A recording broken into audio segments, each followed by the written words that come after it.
What's going on? How's everyone doing today? It's CJ Halleck with CJHalleck.com and digitoolbag.com. This is your daily hustle report for February 14th. Happy Valentine's Day 2019. Let's go ahead and jump into it. I'm out here shining, 'cause I stay grinding. I'm out here shining, 'cause I stay grinding.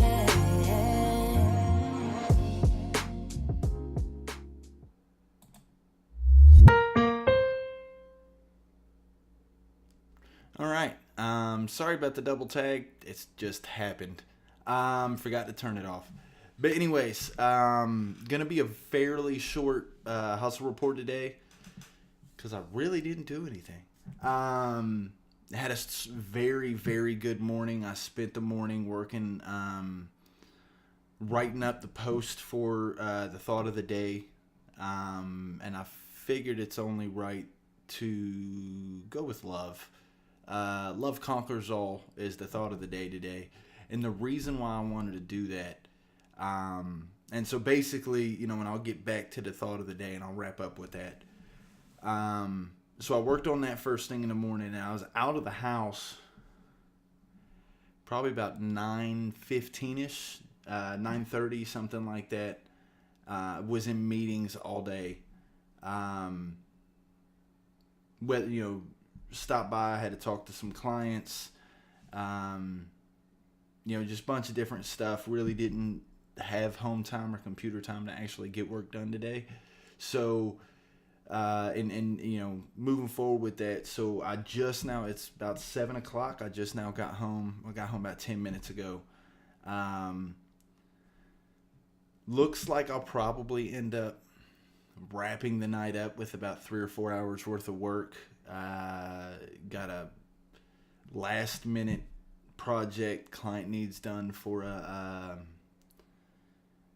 investment meeting that they have first thing in the morning. They don't have a website. Like, holy crap, I need a website, or at least their investor didn't tell them until about 4:30 that they needed a website. So basically he's having to rush project done. But anyways, so I'll be working on that. But anyways, back to the thought of the day. I chose love conquers all as the thought of the day. For a couple reasons. One, of course, it's Valentine's Day, and it makes sense. It's the best thought of the day you can have, right? But the thing that I wanted to share, and the reason why I chose that, for a couple different reasons, but mostly I wanted to share what my understanding in a quote, if you will,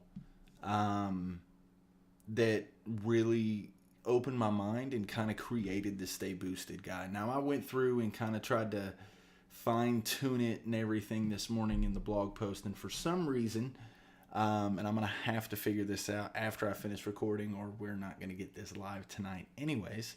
I don't have internet on my computer, so I'm gonna have to record this and figure that out. So I can't look at the notes and everything else. This is why it's kind of, it may not be short. I may end up spending a whole bunch of time telling a story. But so basically put, the long story as short as possible is, in October it was, and I looked it up in my paperwork, but I think it was October 24th or 25th, 2002. I had a very low point in my life. I really, I've mentioned it here and there on some Facebook Lives and things like that, but I got to a point that it was dark. I don't know if I've actually shared the complete story publicly, but long story short, I was going through a lot. I get on the computer, found out I had lost a couple friends, went to a darker place, after that. And basically I blacked out that night. Like, I remember laying down in the bed and I had my headphones on. Of course, back then we didn't have iPhones. So I had an MP3 CD player, and I had an MP3 in there that I was listening to, and there's a whole bunch of music we used to listen to. And basically, when I came to, I was like carving into my arm and into my legs. And at first, like, the legs really wasn't that bad because I wore pants so that could be covered. But when it's like right here on your forearm, I kind of freaked out. So I went ahead, like, luckily I had a first aid kit in my bunk, bandaged it up, wrapped it up, grabbed the long sleeve uni, and I was good. And then, like, I want to say it's like 10:30, 11 o'clock. I ended up going and speaking to a buddy of mine that was on the ship. A guy I was living with at the time. Truly an angel in more ways than one. And I say that because, you know, his name was Angel. But he was there for me, like, the day I got on the ship. He just kind of reached out, kind of tried to take me under his wing, teach me some things. One, help me understand how to move around the ship, because if you've never been on a ship and you don't know how to, like, in the directions and how to get around a ship, you can get lost very quickly. But I went to him and I had told him what had happened, and he took me up to go see the chaplain. So I spent a few hours with the chaplain, and when I came back, I had a couple of people, 2 guys specifically, that kind of were just pushing my buttons. They thought I just made some stuff up to go see the chaplain to try to get out of work for the afternoon. And they didn't realize what was going on, and it really just got to the point where it threw me in a loop that kind of put me where,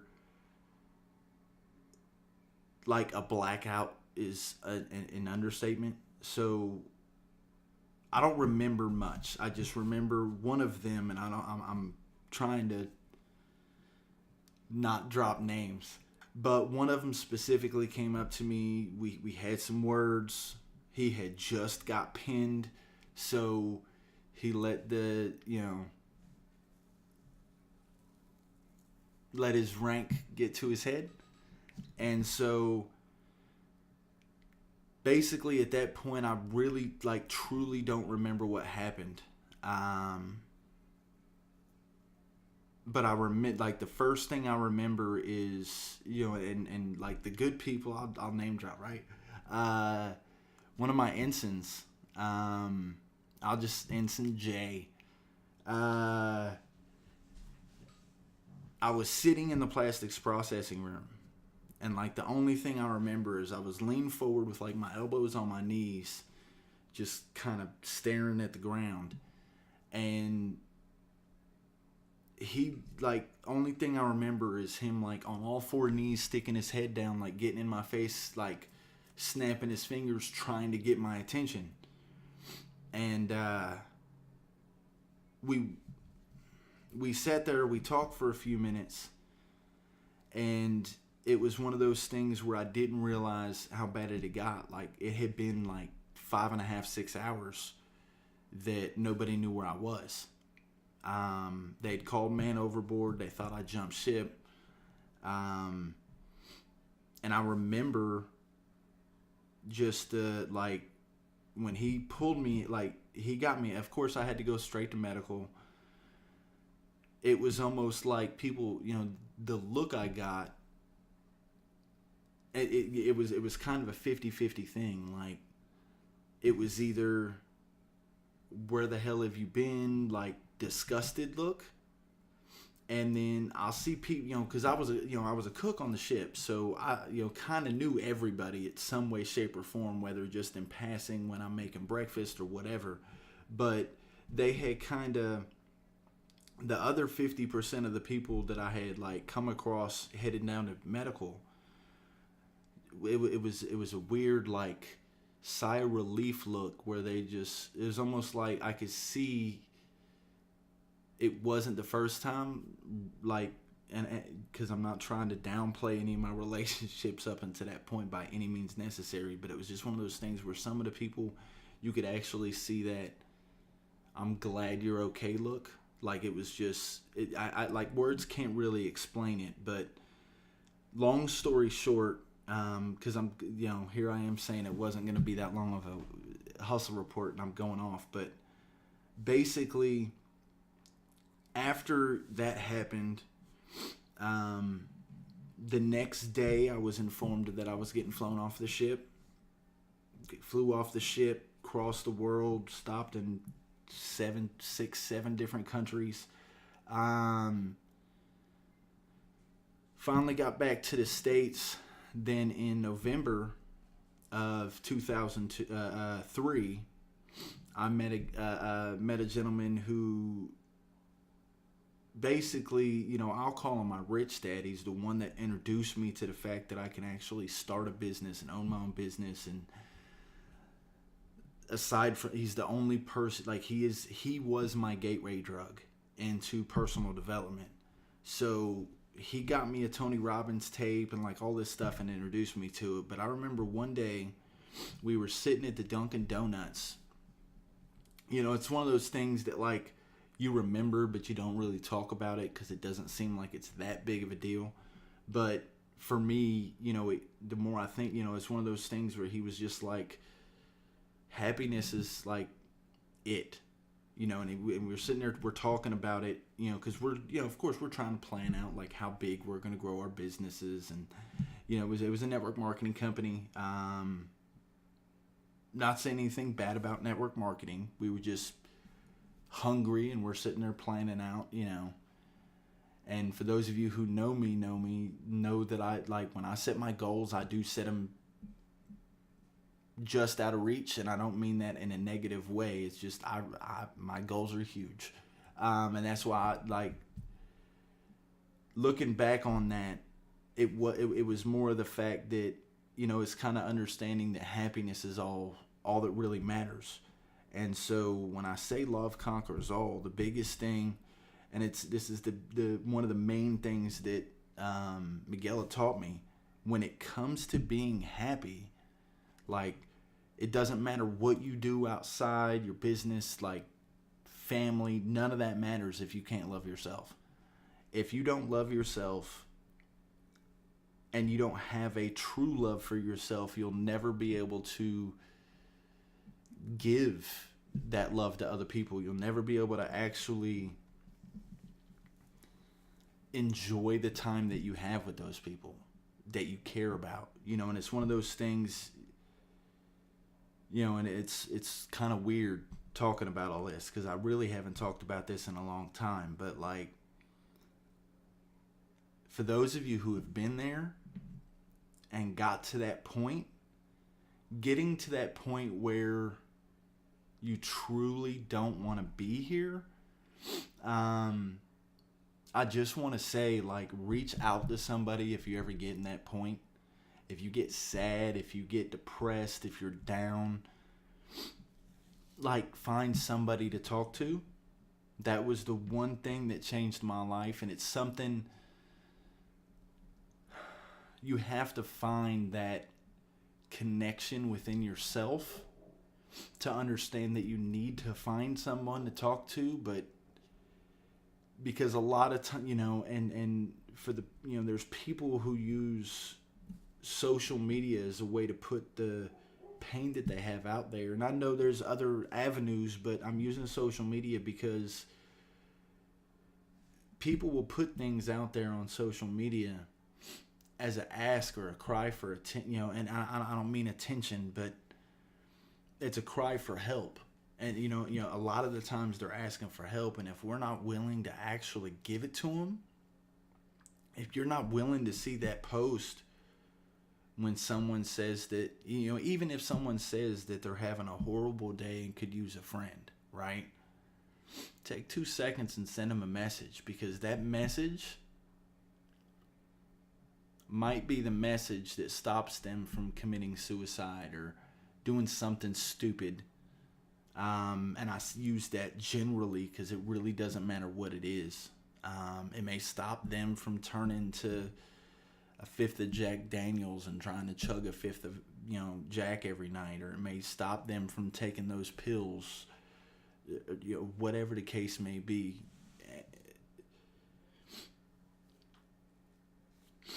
The hard part about this whole thing is the stigma, like the overall look. When I was growing up, there was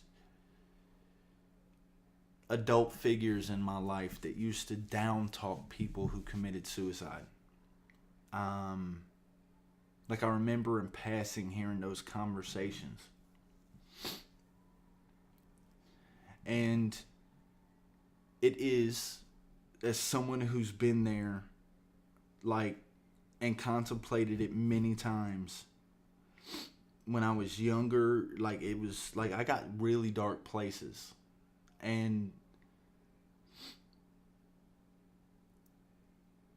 I can see where people would say, like, that's the weak way out. Like, I totally understand that. But the problem is there's so many different signs for a lot of people that I think, because, like, when I look back at some of, I've lost a couple friends to suicide after the fact. And when you really think about that, it can truly, when you see, after you lose somebody,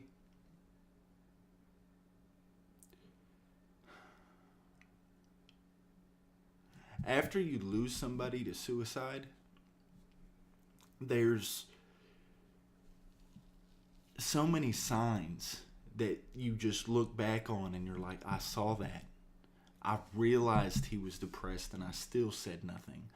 Or I saw the message that she, or the status that she posted online where she basically was asking, someone talk to me. I'm at the darkest point I've been at in my entire life. And you see those posts and there's still people, like, it's still a point where it's fun for some people to think it's funny. Like,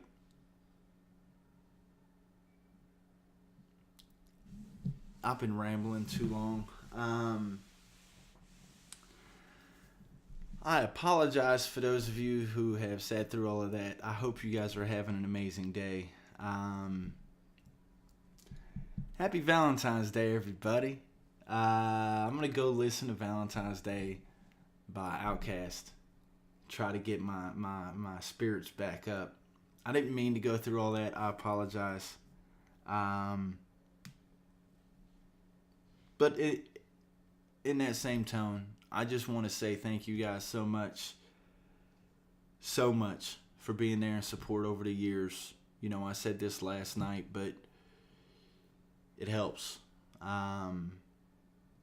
Like, especially right now, I'm 18 plus minutes in, and if you're still watching this video, it truly means the world to me that you really want to, like, that you're actually zoned in and listening to me. But yeah, thank you guys. You guys are awesome. Yeah, be great. Stay boosted. Seriously, stay boosted. If you can't stay boosted and you're down, shoot me a tweet, shoot me a message, shoot me a DM, shoot me an email, cj@cjhalleck.com, like, something. If you just need to vent, whatever. Like, I don't have a lot of time. I can't spend 8 hours a day on a phone. But I'd love to try to help if I could. That being said, have a good night. Take care. I'm out here shining.